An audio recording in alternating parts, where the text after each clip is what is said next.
ерді ер ететінде әйел, қара жер ететінде әйел дейді.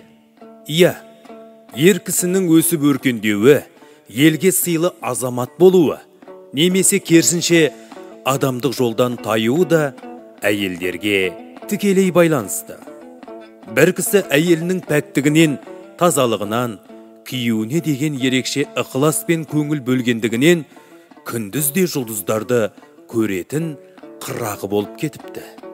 Әйелі күйеуінің киімін әрқашан таза ұстап, тамағын дәмдетіп әзірлеп, жататын орнын уақытында дайындап, жарының қас қабағына қарап, жағдайын жасайтын болса, ер адамның көңілі жайланып, ділі рахаттанып, ақылы зерек болып, көзі қырағы болып өткірленеді екен. Барлық ісінде береке табады. Бір күні күйеуі әйеліне мақтанып, өзгелер түнде әрең көретін жұлдыздарды мен күндіздің өзінде көре беремін. Сен осындай күйеуің барына мақтансаң болады дейді. Әйелі: мырзам, бұл менің қызметімнің, сізге деген ықыласты көңілімнің арқасында десе, жоқ, бұл жерде сенің еш қатысың жоқ.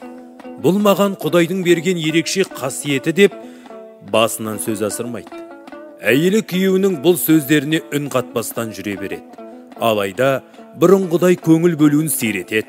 Тамақ бергенде ыдыстардың тазалығына аса көңіл бөлмейді. Киімдері аптасына бір-ақ рет ауыстырылатын болды. Жататын жері де жайсыз тартты. Әлгі кісі күндіздің өзінде аяқ астындағыны көрмей, сүрініп шалынып, бүгін естіген әңгімесін ертең ұмытып қалатын болды.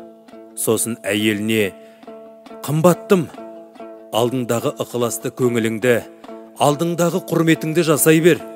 Мендегі қасиет, берекет, зейін өткірлік, ақыл зеректік сенің себепкерлігінен екен. Менің қателігімді кешір дейді. Әйелі: Алла барлығымыздың қателігімізді кешірсін.